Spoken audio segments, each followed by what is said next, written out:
Today in my life. Ikuti keseruanku ziarah wali mengelilingi kota Jawa selama sepekan.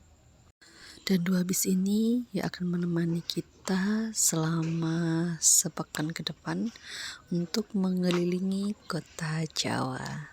Sebelum berangkat, kita doa bersama-sama agar perjalanan kita selama sepekan ke depan diberikan kemudahan dan kelancaran. Setelah selesai berdoa, saatnya kita mulai perjalanan kita selama sepekan ke depan. Karena perjalanan ini tidak hanya untuk wisata semata, tapi insya Allah akan menambah keimanan dan kecintaan kita kepada Allah Subhanahu wa Ta'ala melewati para wali-wali yang Allah pilihkan. Bis pariwisata yang akan menemani kita adalah bis pariwisata Nokowijoyo.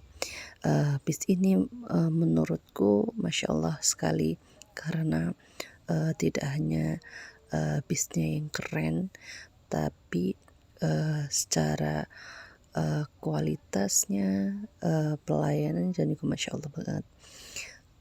Kita lihat ya seperti apa sih dalamnya bis Nokowijoyo ini. Nah, teman-teman bisa lihat ya di sini itu, kita bisa lihat tuh.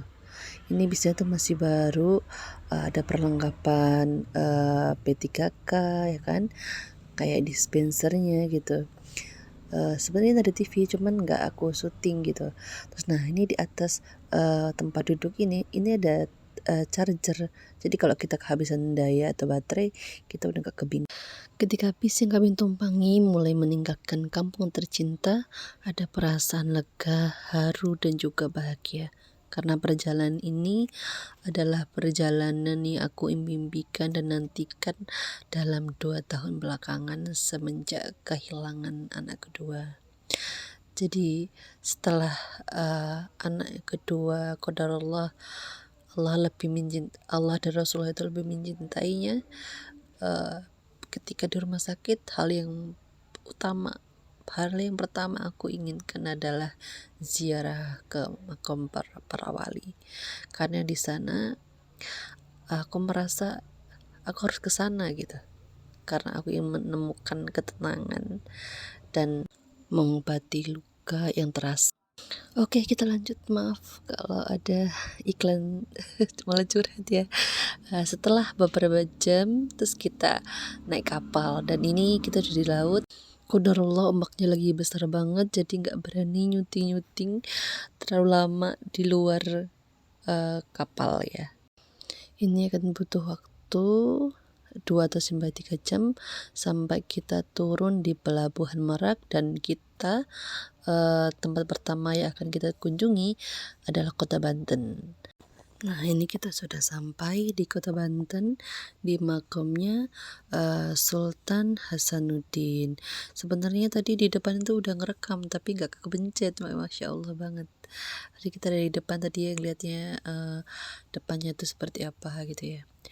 Nah ini waktu kita mau masuk, kita diwajibkan untuk wudhu dulu, mengambil air wudhu, lalu kita baru masuk ke area makam. Ini udah di depan pintu masuk untuk ke makam Sultan Hasanuddin. Nah, untuk teman-teman yang nanya siapa sih Sultan Hasanuddin ini gitu kan. Sultan Hasanuddin ini merupakan pendiri dari Kesultanan Banten yang memiliki nama lain yaitu Pangeran Sabagingking. Sultan Hasanuddin kelahiran Cirebon tahun 1479 dan beliau meninggal di Banten pada tahun 1570. Beliau merupakan putra dari Sunan Gunung Jati dan Nyi Kawunganten, dan kakak beliau adalah Pangeran Cakrabuana. Dan anak dari Sultan Hasanuddin ini merupakan Rara Santang. Bagi teman-teman yang suka nonton Raden Kian Santang pasti udah nggak asing ya dengan nama Rara Santang. Beliau merupakan putri dari Prabu Siliwangi yang sering dikenal dengan Sunan Gunung Jati, Masya Allah ya. dan ini merupakan Masjid Agung Banten. Makam beliau tak jauh dari masjid sini, masih ada di area sini. Dan kita kembali ke pintu masuk.